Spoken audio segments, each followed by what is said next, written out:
अस्सलामु अलैकुम वरहमतुल्लाहि वबरकातुहू।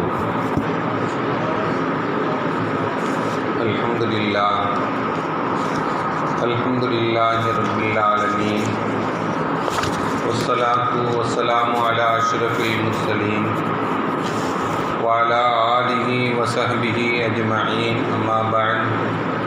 फ़क़द क़ाल अल्लाहु तआला फ़िल क़ुरआनिल अज़ीम वल फ़ुरक़ानिल मजीद। अऊज़ु बिल्लाहि मिनश शैतानिर रजीम। बिस्मिल्लाहिर रहमानिर रहीम। व कानल इंसानु अजूला। रब्बि इश्रह ली सदरी व यस्सिर ली अमरी वहलुल उक़दतम मिन लिसानी यफ़क़हू क़ौली। अल्लाहुम्मा सल्लि अला सय्यिदिना मुहम्मदिन अल्लाहुम्मा सल्लि अलैहि वसल्लिम। கண்ணியத்திற்கும் மரியாதைக்கும் உரிய அல்லாஹ்வின் நல்லடியார்களே, அருமையான சகோதர பெருமக்களே, அருமைநாயகம் முஹம்மது ஸல்லல்லாஹு அலைஹி வஸல்லமுடைய பாக்கியம் நிறைந்த நல்ல உம்மத்துமார்களே, அருமையான பெருமக்களே, எந்த விஷயத்தை கேட்க இருக்கிறோமோ அந்த விஷயத்தின்படி அமல் செய்யக்கூடிய பாக்கியத்திலையும், கேட்ட விஷயங்களை பிறருக்கு எத்தி வைக்கக்கூடிய பாக்கியத்திலையும் அல்லாஹ் நம் அனைவருக்கும் வழங்கிடுவானாக. நம்முடைய வாழ்நாட்களை அல்லாஹ் ஆரோக்கியமான வாழ்நாட்களாக ஆக்கி தருவானாக. மருத்துவமனைகளுக்கு செல்லாத காலங்களாக ஆக்கி தருவானாக. மருத்துவமனை செலவினங்களிலிருந்து அல்லாஹ் நம் அனைவரையும் முழுமையான உதவி பாதுகாப்பானாக. எல்லா விதமான ஆபத்துகள், விபத்துகள், பலாய் முசீபத்துகள், பரவக்கூடிய தொற்று நோய்கள், அனைத்து விதமான பாவ செயல்களிலிருந்தும் அல்லாஹ் நம் அனைவரையும் முழுமையான முறையில் பாதுகாத்து நிம்மதியான, அமைதியான, ராகத்தான, சந்தோஷமான, மகிழ்ச்சியான வாழ்க்கை இந்த உலகத்திலும் நாளை மறு உலகத்திலும் அல்லாஹ் அளவில்லாமல் வழங்கிடுவானாக என்று இந்த நல்ல நேரத்தில் துஆ செய்து துவங்குகிறேன் எனது உரையை. அருமையான பெருமக்களே,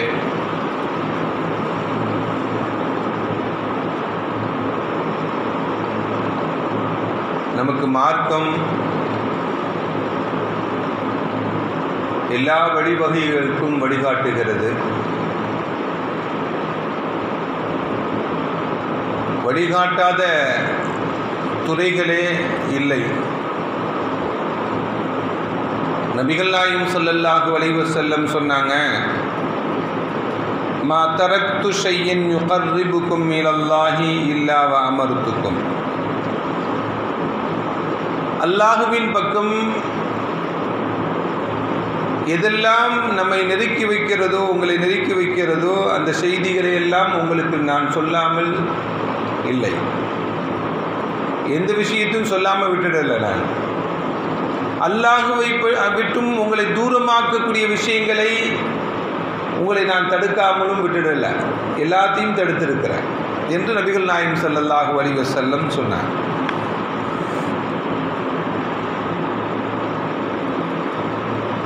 அருமையான பெருமக்களே, இப்படி இஸ்லாம் நமக்கு வழிகாட்டக்கூடிய நல்ல பண்புகள், அந்த பண்புகளில் ஒரு பண்பு தான் நிதானம் அப்படிங்கிற ஒரு பண்பு. அல்லாஹுடைய பண்புகளில் அல்லாஹுடைய திருநாமங்கள் இருக்குல்ல, அந்த திருநாமங்களில் ஒரு திருநாமம் அல் ஹலீம், நிதானமானவன், அவசரப்படக்கூடியவன் அல்ல அப்படிங்கிற பொருளை கொண்ட அல்லாஹுடைய திருநாமங்களில் ஒரு திருநாமம் அல்லாஹ் நிதானமாக மாணவன் என்று சொல்லக்கூடிய ஒரு செய்தி. அருமையானவர்களே, அல்லாஹ் இந்த உலகத்தை படைத்தான். அந்த படைப்பை பற்றி சொல்லும் பொழுது இந்த உலகத்தை 6 நாட்களில் படைத்ததாக சொல்லி காட்டுகிறான். ஹதரத் இப்னு அப்பாஸ் ரலியல்லாஹு தஆலா அன்ஹு அவர்கள் விளக்கம் சொல்லும் பொழுது சொல்லுவார்கள், அல்லாஹ் நினைத்தால் குன் ஆகு என்றால் இந்த உலகம் உண்டாகிவிடும். குன் ஆகு என்றால் இந்த உலகம் உண்டாகிவிடும். அல்லாஹ்வுக்கு 6 நாள் தேவையில்லை. ஆனால் அல்லாஹ் அதை நிதானமாக 6 நாட்களாக படைத்ததாக திருக்குர்ஆன் நமக்கு சொல்லி காட்டுகிறது. மனிதனை ஒரு நிமிடத்தில் அல்லாஹ், ஒரு செகண்டில் அல்லாஹ் உருவாக்கிவிட முடியும், படைத்து விட முடியும். அல்லாஹ்வுடைய மனிதனுடைய படைப்புடைய ஆரம்ப நிலை மண்ணிலிருந்து மனிதனை படைத்ததாக சொல்லுகிறது. இப்போ மனிதனுடைய ஆரம்ப மனிதன் மண்ணிலிருந்து படைக்கப்பட்டாலும் இப்பொழுது உருவாகக்கூடிய மனிதர்கள் எப்படி உருவாகிறார்கள்? விந்திலிருந்து. அது இரத்தமாக அல்லாஹ் மாற்றுகிறான், அது சதையாக மாற்றப்படுகிறது, அது எலும்பாக மாற்றப்படுகிறது, அதுக்கடுத்து மாமிசமாக மாற்றப்படுகிறது, அதற்கு பிறகு மனிதனாக உருவாகுகிறான். இப்படி 6-7 கட்டங்களை தாண்டி தான் மனிதன் இந்த உலகத்திற்கு வருவதாக குர்ஆன் சொல்லக்கூடிய செய்தியும், அல்லாஹ் நினைத்தால் ஒரு நிமிடத்தில் எல்லாமே நடக்கும், எல்லாமே உருவாகும். ஆனால் ஒவ்வொன்றிற்கும் நிதானமாக ஒவ்வொரு படிகளாக ஒவ்வொரு தரங்களாக அல்லாஹ் உருவாக்குவதாக திருக்குர்ஆன் நமக்கு சொல்லி காட்டுகிறது. அருமையான பெருமக்களே, இந்த நிதானம் அப்படிங்கிறத தான் நபிகள் நாயகம் ஸல்லல்லாஹு அலைஹி வஸல்லம் சொன்னாங்க, அல் இனாத்து மினல்லாஹ். நிதானம் என்பது அல்லாஹ்வுடைய புறத்தில் இருந்து உள்ளது அப்படின்னு சொன்னாங்க ஸல்லல்லாஹு அலைஹி வஸல்லம். வல் அஜலத்து மினஷ் ஷைத்தான். அவசரம் என்பது ஷைத்தானுடைய புறத்தில் இருந்து உள்ளது என்று நபிகள் நாயகம் ஸல்லல்லாஹு அலைஹி வஸல்லம் சொன்னாங்க. அப்படின்னா நிதானம் என்பது அல்லாஹ்வுடைய புறத்தில் இருந்து ஏற்படக்கூடியது, அவசரம் என்பது ஷைத்தானுடைய புறத்திலிருந்து ஏற்படக்கூடியது என்று நபிகள் நாயகம் ஸல்லல்லாஹு அலைஹி வஸல்லம் இந்த ஹதீஸில் நமக்கு சொல்லித் தரக்கூடிய செய்திகள். அருமையான பெருமக்களே, நபிமார்களுடைய வரலாறுகளை திருக்குர்ஆன் நமக்கு சொல்லித்தரும். ஹஜ்ரத் மூஸா அலைஹிஸ்ஸலாம் அவர்கள் நிறைய படிப்பினை அவர்கள் மூலமாக ஒட்டுமொத்த உலக மக்களுக்கே அந்த மூஸா அலைஹிஸ்ஸலாமுடைய வாழ்க்கையில் நிறைய படிப்பினைகள். ஹஜ்ரத் மூஸா அலைஹிஸ்ஸலாம் அவர்கள் ஹிதர் அலைஹிஸ்ஸலாத்தை சந்தித்த நிகழ்வை அல்லாஹ் குர்ஆனிலே சூரத்துல் கஹ்ஃபில் சொல்லி காட்டுவார். மூஸா அலைஹிஸ்ஸலாம் ஹிதர் அலைஹிஸ்ஸலாத்தை போய் சந்திச்சாங்க. சந்திச்சவுடன் அல்லாஹ் அவங்களோட சேர்ந்து இருக்க சொல்லியிருக்கிறார். ஏன் கூட வரணும் அப்படின்னா கேள்வி கேட்க கூடாது. நிபந்தனை என்ன? ஏன் கூட வருவதாக இருந்தால் என்னிடம் கேள்வி கேட்கக்கூடாது. ஒரே ஒரு நிபந்தனை தான், நான் கேள்வி கேட்க மாட்டேன்னு சொல்லி மூஸா அலைஹிஸ்ஸலாம் சொல்லுவாங்க. அதிர்ச்சியான தகவல் நிகழ்வுகள் எல்லாம் நடக்கிறது ஹஜ்ரத் மூஸா அலைஹிஸ்ஸலாமுடைய வாழ்க்கையில். அந்த பயணத்தில் ஹிதர் அலைஹிஸ்ஸலாமோடு சேர்ந்து போகும்போது கப்பலில் போகிறாங்க, ஓட்டையை போடுறாங்க. கப்பலில் உள்ளே இருக்கக்கூடிய கப்பலில் ஓட்டையை போட்டால் என்ன ஆகும்? தண்ணீர் உள்ளே போய் மூழ்கிடும், அப்படிதானே? தண்ணீரில் செல்லக்கூடிய படகில் உள்ளே உட்கார்ந்துட்டு ஓட்டையை போட்டால் கோபம் வருமா வராதா? கோபப்படுறாங்க. ஏன் ஓட்ட போறீங்க? உங்களை தான் கேள்வியே கேட்கக்கூடாதுன்னு சொல்லியிருக்கிறேன்னு அமைதியாயிறாங்க. அடுத்த கட்டமாக ஹிதர் அலைஹிஸ்ஸலாம் அவங்களோட சேர்ந்து போகும் பொழுது ஒரு சின்ன பையனை கொலை செஞ்சிடறாங்க. ஏன் அப்படின்னு கேட்டாங்க. கேள்வியே கேட்கக்கூடாத, அமைதியாயிறாங்க. அடுத்த கட்டமாக ஒரு ஊருக்கு போகிறாங்க, உணவு கேட்குறாங்க. அந்த ஊர் மக்களிடம் கொடுக்க மாட்டேன்றாங்க. அந்த ஊரில் ஒரு வீடு இடிந்து விழுந்த ஒரு வீடு கிடைக்கு, அதை செப்பிடுறாங்க, சரி செய்கிறாங்க. சாப்பாடு கொடுக்கல இந்த ஊரில். இந்த ஊர் மக்களுக்காக உதவி செய்யணும்னு கேட்டாங்க. ஹாதா ஃபிராகு பைனி வ பைனக.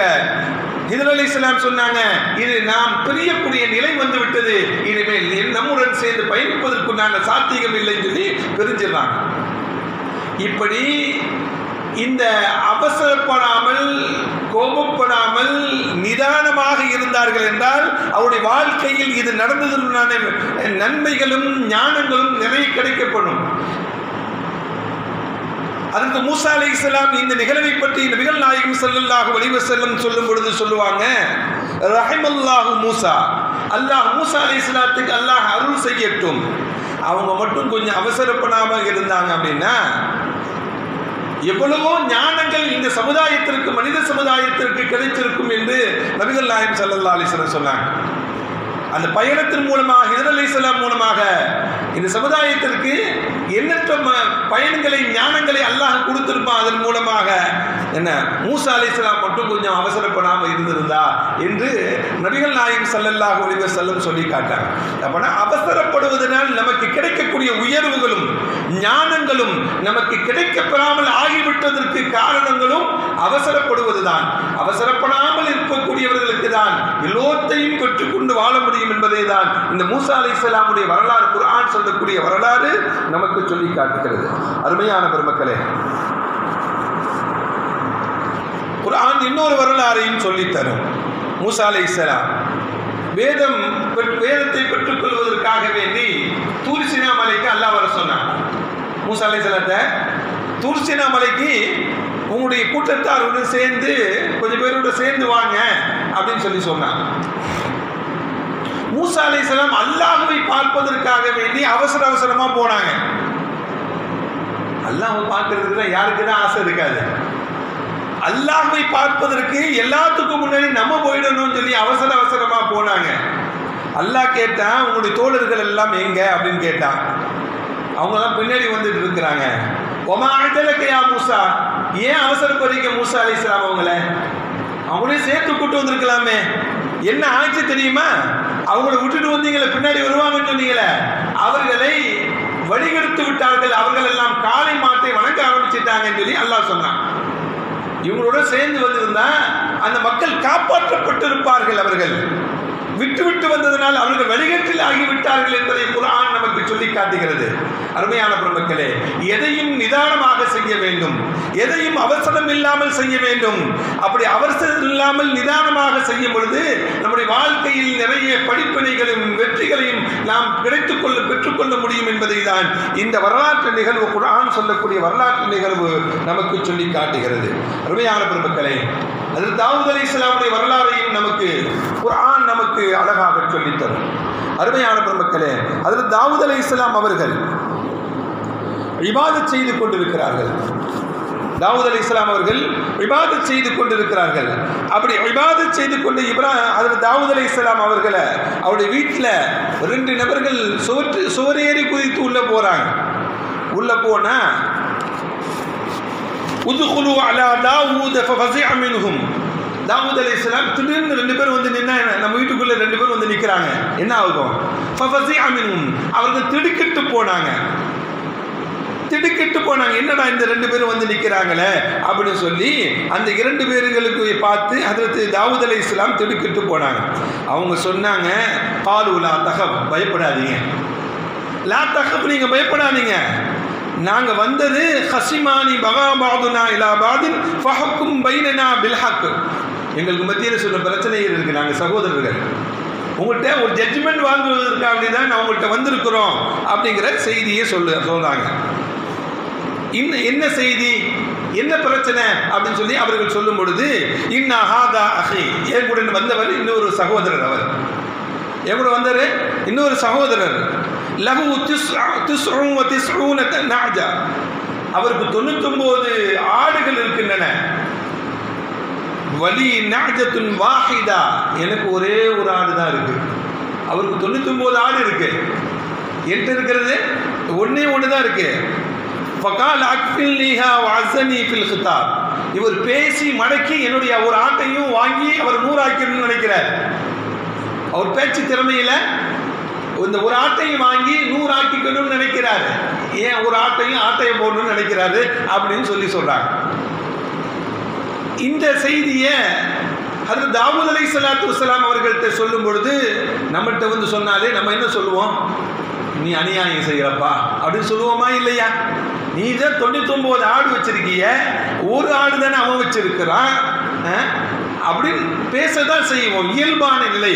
அந்த இயல்பான நிலையை தான் ஹஜ்ரத் தாவூத் அலைஹிஸ்ஸலாம் சொன்னாங்க, கத் லலமக்க பிசுஆலின், அநியாயம் செஞ்சிட்டப்பா, அநியாயம் செய்யறப்பா அப்படின்னு சொல்லி இன்னொருவருடைய விஷயத்தை விசாரிக்காமல் ஒருவர் சொன்னதை வைத்து முடிவு செய்து நீ அநியாயம் செஞ்சிட்டன்னு முடிவு பண்ணிட்டாங்க.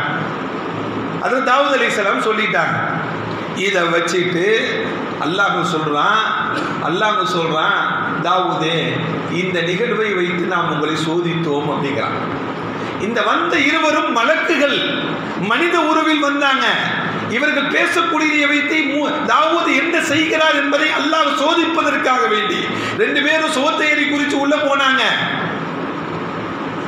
பிரச்சனையை சொல்றாங்க. ஒருவரிடம் மட்டும் பக்கம் செய்தியை கேட்டுட்டு இன்னொரு ஆள்கிட்ட விசாரிக்காம ஜட்ஜ்மெண்ட் பண்றாங்க. அல்லாஹ் வந்து சொல்றான், நீங்க செஞ்சது அநியாயம், அநியாயம், அவசரப்பட்டுட்டீங்க. அல்லாஹ் அவர்களை சோதிப்பதற்காக வேண்டி செய்ததாக இந்த குர்ஆன் வசனம் நமக்கு சொல்லி காட்டுகிறது. அருமையான பெருமக்களே, இப்படி எல்லாத்திலையும் அவசரம் இருக்கக்கூடாது என்பதை தான் நபிமார்களுடைய வாழ்க்கையில் நடக்கக்கூடிய நிகழ்வுகள் எல்லாம் குர்ஆன் நமக்கு வரலாறாக பாடமாக நமக்கு சொல்லித் தருகிறது.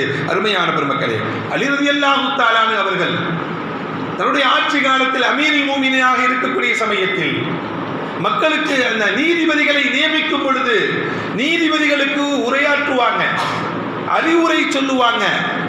நீதிபதிகள் நீங்கள் ஜட்ஜ்மெண்ட் பண்ணீங்க அப்படின்னா நீதிகளை வழங்கக்கூடிய சமயத்தில் மக்களுக்கு மத்தியில ஒரு நல்ல முடிவை சொல்லக்கூடிய சமயத்தில் எப்படி இருக்க வேண்டும், ஒரு சாரின் பக்கம் நீங்கள் விசாரித்து விட்டு இன்னொரு சாராரை விசாரிக்காமல் முடிவெடுத்து விடாதீங்க. ஒருவர் உங்களிடம் வருகிறார், ஒரு கண்ணை குத்தி கொண்டு கண்ணில் காயம் ஏற்பட்டு கொடூரமான நிலையில் வருகிறார். இந்த நிலையை பார்த்துட்டு அவன் அநியாயம் பண்ணிட்டான்னு முடிவு சொல்லிடாதீங்க. அவன் வருவரையும் வெயிட் பண்ணி அவன் வந்த பிறகு அவன்கிட்ட என்ன நடந்துச்சுன்னு கேட்ட பிறகு நீங்க முடிவு சொல்லுங்கள் என்று அதற்கு அலி ரலியல்லாஹு தஆலா அவர்கள் நீதிபதிகளுக்கு முன்னாக அவர்களுக்கு அறிவுரை சொன்ன வரலாறுகள் எல்லாம் என்னன்னா, எதிலையும் அவசரப்படக்கூடாது, எல்லாத்திலையும் நிதானமாக இருக்க வேண்டும். நிதானம் சில வெற்றிகளை நம்முடைய வாழ்க்கையில் ஏற்படுத்தி தரும் என்பதை தான் அதற்கு அலி ரலியல்லாஹு தஆலா செய்த உபதேசங்கள் எல்லாம் நமக்கு சொல்லக்கூடிய பாடங்கள். அருமையான பிரபுக்களே, அதற்கு யூனுஸ் அலைஹிஸ்ஸலாமுடைய வரலாறை குர்ஆன் சொல்லித் தரும். மீன் வயிற்றில் இருந்ததாக இந்த வரலாறுகள் எல்லாம் நமக்கு தெரியும். யூனுஸ் அலைஹிஸ்ஸலாம் அவர்கள் ஏன் மீன் வயிற்றில் இருந்தாங்க அப்படின்னா, சில அவசரப்பட்ட நிலையில் எடுத்த முடிவுதான். லா தகுன் கசாஹிபில் ஹூத், அந்த மீன் உடையவரை போல ஆக வேண்டாம் என்று நமக்கு சொல்லப்படுகிறது. அருமையானவர்களே, அவர் அவசரப்பட்டதனால் மீன் வயிற்றில் மாற்றிக்கொண்டதாக குர்ஆன் நமக்கு சொல்லி காட்டுகிறது. அவசர நிலை ஒரு சிக்கலில் போய் மாற்றிக்கொள்ளும் என்பதை தான் அதற்கு யூனுஸ் அலைஹிஸ்ஸலாமுடைய வரலாறும் நமக்கு சொல்லித் தரக்கூடிய செய்திகள். அருமையான பெருமக்களே, ஸல்லல்லாஹு அலைஹி வஸல்லம் அவர்கள் மதீனாவுக்கு வந்த பிறகு பத்ர் யுத்தம் நடந்தது. அதுக்கடுத்து ஒரு வருடம் கழித்து உஹது யுத்தம் நடக்கிறது. அப்படி உஹது யுத்தம் நடக்கக்கூடிய சமயத்தில் ஸல்லல்லாஹு அலைஹி வஸல்லம் அவர்கள் யுத்தம் எப்படி நடக்க வேண்டும் என்ற முறையை சொல்றாங்க. ஒரு கூட்டத்தை ஒரு மலையினுடைய கொஞ்சம் இறக்கமான பகுதியில் நின்றுகிட்டு இங்க ஒரு 50 பேர்கள் நியமித்து நான் சொல்லும் வரையும் இந்த இடத்தை விட்டு யாருமே நகரக்கூடாது. அவனா நான் எப்ப இங்கேருந்து கிளம்புங்க அப்படின்னு சொல்றேனோ அது வரையும் இந்த இடத்தை விட்டு யாருமே நகரக்கூடாது என்று ஸல்லல்லாஹு அலைஹி வஸல்லம் ஒரு குழுவை மலையினுடைய ஒரு பகுதியில் நிற்க வச்சுட்டு யுத்தம் ஆரம்பிக்கப்படுகிறது. யுத்தம் முடிவடைந்து விட்ட சூழ்நிலை, வெற்றியும் ஏற்படக்கூடிய சூழ்நிலை ஏற்பட்டது. ஆனால் யுத்தம் முடிஞ்சிருச்சுன்னு சொல்லி ஸல்லல்லாஹு அலைஹி வஸல்லம் சொன்னாங்கல்ல, நான் சொல்லும் வரையும் இந்த இடத்தை விட்டு போகாதீங்கன்னு சொல்லி ஒரு 50 நபர்கள் நியமித்தாங்கல்ல, அவங்க தான் யுத்தம் தான் முடிஞ்சு போச்சுன்னு சொல்லி அந்த இடத்தை விட்டுட்டு நகர்ந்தாங்க. எதிரிகள் பின்னால் இருந்து தாக்க ஆரம்பிச்சு அவர்களுக்கு வெற்றியும் நமக்கு தோல்வியும் ஏற்பட்டது. அதற்கு காரணம் என்ன? ஸல்லல்லாஹு அலைஹி வஸல்லம் சொன்னாங்க, நான் சொல்ல வரையும் அந்த இடத்தை விட்டு காலி பண்ணாதீங்கன்னு சொன்னாங்க. ஆனால் அவசரப்பட்டு எடுத்த முடிவினால் அந்த யுத்தம் வெற்றியாகக்கூடிய யுத்தம் தோல்வியில் அடைந்ததாக வரலாறுகள் நமக்கு சொல்லி காட்டுகின்றன. அருமையான பெருமக்களே, அவசரத்தினால் என்ன நமக்கு கை சேதங்கள் தான் ஏற்படும், தோல்விதான் ஏற்படும் என்பதை எல்லாம் இந்த நிகழ்வு நமக்கு சொல்லித்தரக்கூடிய பாடமும் படிப்புரையும். அருமையான பெருமக்களே, இந்த யுத்தத்தில் முஸ்லிம்களை தாக்கி கொலை செய்யப்பட்ட சூழ்நிலைகள்லாம் ஏற்பட்டுச்சு. ஹுதைஃபத்துல் யமானி என்று சொல்லக்கூடிய ஒரு சஹாபி, அவருடைய தகப்பனார் யமானிய முஸ்லிம்களை தாக்கி கொலை செஞ்சுட்டாங்க. ஏன்னா அவர் எதிரி நினைச்சிட்டு தாக்கிட்டாங்க. இப்படி ஒரு சில பின்னடைவுகள் எல்லாம் ஏற்படுவதற்கு அவசரமான நிலைதான், அவசரத்தை காட்டுவதனால் சில குழப்பங்களும் பிரச்சனைகளும் ஏற்படுகிறது என்பதை எல்லாம் இந்த நிகழ்வு நமக்கு சொல்லித்தரக்கூடிய பாடம். அருமையான பெருமக்களே, ஸல்லல்லாஹு அலைஹி வஸல்லம் நமக்கு எல்லா வகையிலையும் வழிகாட்டுறார். எப்படி தொழுக வேண்டும் என்று வழிகாட்டுகிறார்கள், தொழுகைக்கு எப்படி வர வேண்டும் என்று நமக்கு வழிகாட்டுறாங்க. ஜமாத்தாக தொழுவதனுடைய சிறப்பை சொல்லி தர்றாங்க. தொழுகைக்காக இந்த ஜமாத்திற்கு நீங்கள் வந்தீங்க அப்படின்னா ஓடி வராதீங்க. நம்ம எல்லாம் என்ன பண்ணுவோம், கொஞ்சம் லேட்டாக ஆயிடுச்சுன்னா ஃபர்ஸ்ட் ரக்காத்து கிடைச்சிடாதா, ரெண்டாவது ரக்காத்தா கிடைச்சிடாதா அப்படின்னு ஜமாத்தை பிடிப்பதற்கும் ஜமாத்தில் கலந்து கொள்வதற்குள்ளான ஆர்வத்தில் வருவோம்ல. அப்படி ஆர்வம் இருக்கலாமே தவிர ஆர்வம் வந்தால் முன்னாடி கொஞ்சம் நேரத்துக்கு முன்னாடியே கிளம்பி வரணும். லேட்டாக ஆர்வம் காட்டக்கூடாது. லேட்டாக வந்தால் நீங்கள் ஓடி வராதீங்க. தொழுகைக்கு வரும் பொழுது நீங்கள் ஓடி வராதீங்க என்று நபிகள் நாயகம் ஸல்லல்லாஹு அலைஹி வஸல்லம் சொன்னாங்க. ஸல்லல்லாஹு அலைஹி வஸல்லம் ஒரு நாள் ஜமாத்து இமாமாக நின்று தொழுகை வைக்கிறாங்க. பின்னால் மஸ்பூக்காக பிந்திய சூழ்நிலையில் அபூ பக்ரா என்ற ஒரு சஹாபி வர்றாங்க. வந்தவங்க உது செஞ்சு உள்ள வர்றாங்க. வந்தால் ஸல்லல்லாஹு அலைஹி வஸல்லம் ருக்குவுக்கு போகிறாங்க. அவர் சஃப்பில் சேர்றதுக்கு முன்னாடி அங்கேயே பின்னாடி நின்று தக்பீர் கட்டி அங்கேயே ருக்குவுக்கு போயிடுறாரு. சஃப்பில் ஜாயின் பண்ணலை. பின்னாடியே அந்த ஒரு ரக்காத்தும் நமக்கு தப்பிவிடக்கூடாது என்பதற்காக வேண்டி தக்பீரை கட்டி சஃபில் சேராம பின்னாடியே நின்று தக்பீர் கட்டி ருக்குவுக்கு போயிடுறார். ஸல்லல்லாஹு அலைஹி வஸல்லம் தொழுகை முடிந்த பிறகு அவரிடம் கேட்குறாங்க, ஏங்க இப்படி செஞ்சீங்க அப்படின்னு கேட்கப்படுது. யா ரசூலல்லாஹ், ஹஷீது அன் தஃபூதனி ரக்அத்தன் மஅக, உங்களுடன் சேர்ந்து தொழுகக்கூடிய ஒரு ரக்காத் எனக்கு தப்பிவிடும் என்ற பயம் ஏற்பட்டது. எனக்கு அந்த ஒரு ரக்காத்தை கூட நான் விட்டுவிடக்கூடாது என்பதற்காக வேண்டி நான் பின்னாடியே நின்று தக்பீர் கட்டிட்டேன் சஃபில் சேராம என்று சொன்னவுடன் ஸல்லல்லாஹு அலைஹி வஸல்லம் சொன்னாங்க, ஸாதகல்லாஹு ஹிர்ஸா, உன்னுடைய ஆசையை அல்லாஹ் அதிகப்படுத்துவானாக. அமல் செய்யறதுல ஆசை வேண்டும் அல்லவா? ஸாதகல்லாஹு ஹிர்ஸா, நன்மைகளை செய்வதில் அமல் செய்வதில் ஆசைகளை அல்லாஹ் உனக்கு அதிகப்படுத்துவானாக. வலா தஉத், இப்படி செய்யாதப்பா, இப்பெல்லாம் செய்யாத, அவசர அவசரமாக தொழுகையில் இருக்காத. அலைக்கும் பிஸ்ஸக்கீனா, நீங்க தொழுகைக்கு வந்தீங்கன்னா அமைதியாக வாருங்க, அமைதியாக வாங்க, ஓடி வராதீங்க என்றெல்லாம் நபிகள் நாயகம் ஸல்லல்லாஹு அலைஹி வஸல்லம் நமக்கு பாடமாகவும் படிப்பினையாகவும் சொல்லிக் கொடுக்கிறார். ஸல்லல்லாஹு அலைஹி வஸல்லமுடைய இபாதத்தை பார்த்து சில சஹாபாக்கள் எல்லாம் ரசூலுல்லாஹ் எவ்வளவு இபாதத் செய்கிறாங்க, நம்முடைய இபாதத் எங்க இருக்கு? இரவு நின்று வணங்குறாங்க, நிறைய நோன்பு நோக்குறாங்க. நாமும் அவருடைய அமல்களை தெரிந்து கொண்டு ரசூலை போன்று இபாதத் செய்யலாம் என்று ஸல்லல்லாஹு அலைஹி வஸல்லம் குடும்பத்தாரிடம் போய் விசாரிச்சுட்டு 3 பேர் சேர்ந்து முடிவு பண்றாங்க. என்ன முடிவு பண்றாங்க அப்படின்னா, நான் இனிமேல் தொடர்ந்து நோன்பு வைப்பேன், நான் இரவு முழுவதும் நின்று வணங்குவேன், நான் திருமணமே முடிக்க மாட்டேன் என்பதாகலாம் என்ன பண்றாங்க, 3 பேர் முடிவு பண்றாங்க.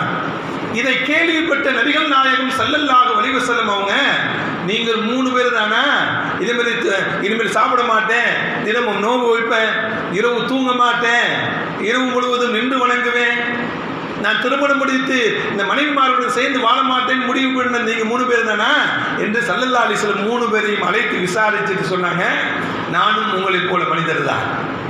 நான் இரவு தூங்கவும் செய்கிறேன், இபாதத்தும் செய்கிறேன், நோன்பும் நோக்கிறேன், நோன்பு நோக்காமலும் என சாப்பிட்டு கொண்டும் இருக்கிறேன், திருமணம் முடித்து என்னுடைய மனைவிமாருடன் சேர்ந்து வாழ்ந்து கொண்டிருக்கிறேன், என்னை போல வாழுங்கன்னு ஸல்லல்லாஹு அலைஹி வஸல்லம் சொன்னாங்க.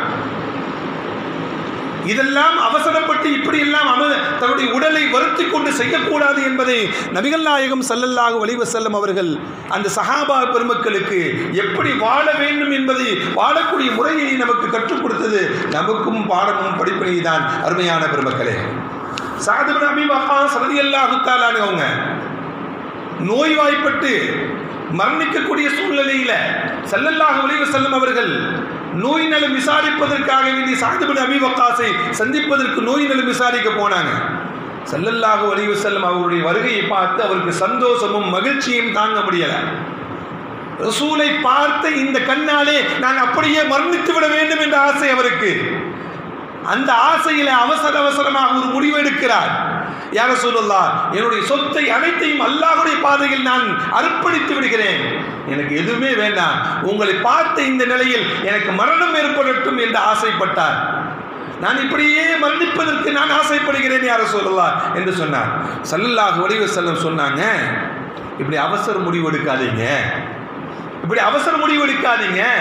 நீங்கள் மரணித்த பிறகு உங்களுடைய சொத்துக்களை பொது சொத்துக்களாக ஆக்குவதற்கு, அல்லாஹ்வுடைய பாதைகளை அர்ப்பணிப்பதற்கு அப்படி வசியத் செய்ய வேண்டும் என்றால் நீங்கள் உங்களுடைய சொத்திலிருந்து 1/3 பகுதியை தான் வசியத் செய்ய முடியும். 1/3 பகுதியை தான் நீங்கள் வசியத் செய்துவிட்டு அல்லாஹ்வுடைய பாதையில் அர்ப்பணித்து விட்டு செல்ல முடியும். ஏனென்றால் உங்களுக்கு மனைவி இருக்காங்க, பிள்ளைங்க இருக்கிறாங்க, அவர்களை மற்றவர்களிடம் கையேந்தி வைப்பதை விட அவர்களை தன்னிறைவு உள்ள மனிதர்களாக விட்டு செல்வதுதான் சிறந்தது என்று நபிகள் நாயகம் ஸல்லல்லாஹு அலைஹி வஸல்லம் ஸஅத் இப்னு அபீ வக்காஸ் ரலியல்லாஹு தஆலா அன்ஹு சொன்னாங்க. அருமையான பெருமக்களே, ரசூலை பார்த்தவுடன் அவர்களை பார்த்த அந்த கண்ணுடன் நான் மரணிக்க வேண்டும் என்ற ஆசையில அவசரமாக ஒரு முடிவு எடுக்கக்கூடிய சமயத்தில் கூட ஸல்லல்லாஹு அலைஹி வஸல்லம் சொன்னாங்க, நிதானமான முடிவு எடுக்க வேண்டும். இப்படி அவசரப்பட்ட நிலையில முடிவு எடுக்கக்கூடாது என்பதை தான் சஹாபாக்களுக்கு ஸல்லல்லாஹு அலைஹி வஸல்லம் வழங்கிய அறிவுரைகள் எல்லாம். தபூக் யுத்தம் நடைபெற்றது. அருமையான பெருமக்களே, தபூக் யுத்தம் நடைபெற்றது. ஒரு 3 நபர்கள் 3 சஹாபாக்கள் போகவில்லை யுத்தத்திற்கு. சில காரணங்களை அவர்கள் சொன்னார்கள். அந்த காரணங்களை போகாததுக்குண்டான காரணங்களை சொன்னாங்க. அல்லாஹ் சொன்னா அவங்களோட யாரும் பேசாதீங்கன்னு சொல்லி சில தண்டனைகளை அல்லாஹ் வழங்கினான். வீட்டிலேயே இருக்கிறோம், வீட்டில் உள்ளவங்க நம்ம கூட சேர்ந்து பேசலைன்னா நமக்கு எவ்வளவு பெரிய தண்டனையா இருக்கும், எவ்வளவு பெரிய கஷ்டமாக இருக்கும். என்ன அவர்கள் அதை தாங்கிக் கொள்ள முடியவில்லை. ஒரு கட்டத்தில் அல்லாஹ் அவருடைய தௌபாவை ஏற்றுக்கொண்டான். அவருடைய பாவங்களை அல்லாஹ் மன்னித்தான். அந்த மன்னித்ததனுடைய நன்றி கடனாக கஅப் இப்னு மாலிக் ரலியல்லாஹு தஆலா ஸல்லல்லாஹு அலைஹி வஸல்லம் சொல்றாங்க, யா ரசூலல்லாஹ், என்னுடைய சொத்தை முழுவதையும் நான் அல்லாஹ்வுடைய பாதையில் நான் தர்மம் செய்து விடுகிறேன் என்று சொல்லும் பொழுது ஸல்லல்லாஹு அலைஹி வஸல்லம் சொல்லுவாங்க, எல்லாத்தையும் தர்மம் செய்யாதீங்க. உங்களுக்கு குடும்பம் இருக்கு, உங்களுடைய பிள்ளைகள் இருக்கு, உங்களுக்கு வாரிசுகள் இருக்கு, அவர்களை கையேந்தக்கூடிய சூழ்நிலையில் விட்டுறாதீங்க. அவங்க நீங்க தர்மம் செய்ய வேண்டும் என்றால் உங்களுடைய சொத்துல 1/3 பங்கு செய்யுங்க என்றெல்லாம் நபிகள் நாயகம் ஸல்லல்லாஹு அலைஹி வஸல்லம் நல்ல அறிவுரைகளை, அவசரப்பட்டு எடுத்த முடிவுகளை எல்லாம் அதை என்ன செய்ய வேண்டாம் என்ற செய்தியை தான் ஸல்லல்லாஹு அலைஹி வஸல்லம் சஹாபாக்களுக்கு வழிகாட்டினாங்க அப்படிங்கிறதா இந்த நிகழ்வு நமக்கு சொல்லி காட்டுகிறது. அருமையான பெருமக்களே, நபிகள் நாயகம் ஸல்லல்லாஹு அலைஹி வஸல்லம் மஸ்ஜிதுன் நபவியில் அமர்ந்திருக்கிறார். ஒரு மனிதர் வருகிறார், ஒரு மனிதர் வருகிறார். வந்தவர் தொழுகிறார்.